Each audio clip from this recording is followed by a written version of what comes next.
Assalamualaikum warahmatullahi wabarakatuh. Halo, nama saya Muhammad Afidhur Rajin Saksuma dari kelompok 5 11 IPS 2. Hari ini saya dan teman-teman saya yaitu Lutfi, Bae, Aji, dan Yeser akan mempresentasikan tentang perlawanan bangsa Indonesia terhadap kolonialisme dan imperialisme dalam aspek politik dan ekonomi.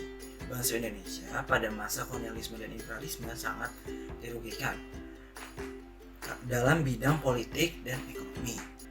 Oleh karena itu, bangsa Indonesia tidak tinggal diam. Bangsa Indonesia melakukan perlawanan terhadap bangsa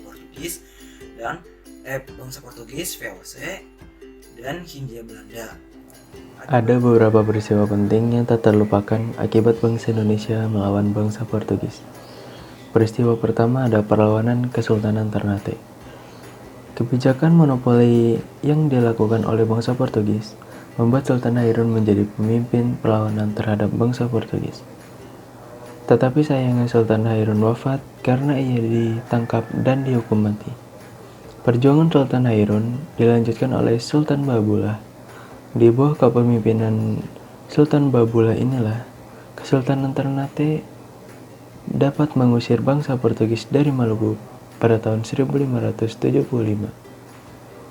Bangsa Portugis yang tersingkir dari Maluku kemudian menyingkir ke pulau timur-timur hingga menjelang abad ke-20. Peristiwa yang kedua tentang adanya perlawanan Kesultanan Demak. Selain di Ternate,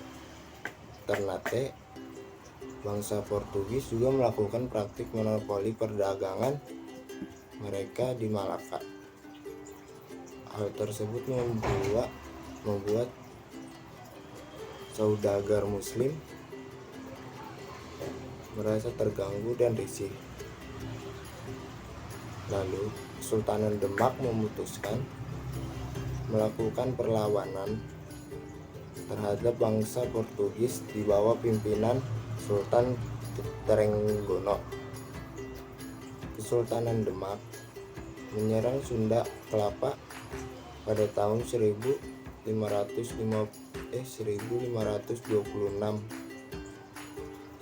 dan berhasil menguasai wilayah tersebut. Setahun kemudian pada tahun 1527, bangsa Portugis yang saat itu tidak menyadari kalau Sunda Kelapa sudah dikuasai oleh Kesultanan Demak, datang untuk membangun benteng di sana. Akibatnya, bangsa Portugis berhasil dikalahkan di bawah kepimpinan Fathahillah. Selanjutnya, peristiwa ketiga adalah perlawanan Kesultanan Aceh. Perlawanan Sultan Aceh terhadap bangsa Portugis dimulai pada tahun 1514 sampai dengan 1540 di bawah kepemimpinan Sultan Ali Muhammad Shah. Pada masa itu, Kesultanan Aceh berhasil mengusir bangsa Portugis dari wilayah Aceh. Perlawanan Kesultanan Aceh terhadap bangsa Portugis kemudian dilanjutkan oleh Sultan Alauddin Riyad Shah Al-Qohar pada tahun 1538 sampai 1571 dengan bantuan Turki.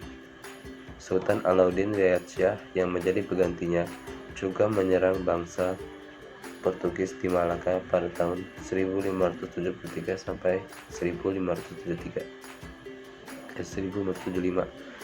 Sultan Iskandar Muda pun pernah menyerang bangsa Portugis di Malaka pada tahun 1615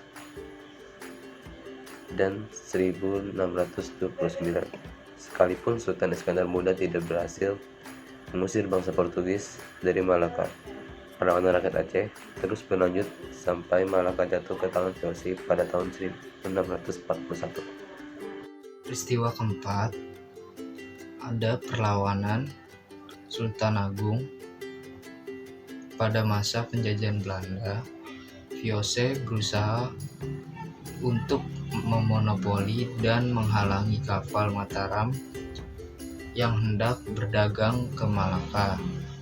Selain itu, juga menolak kedaulatan Mataram. Tindakan Belanda membuat Sultan Agung melakukan perlawanan.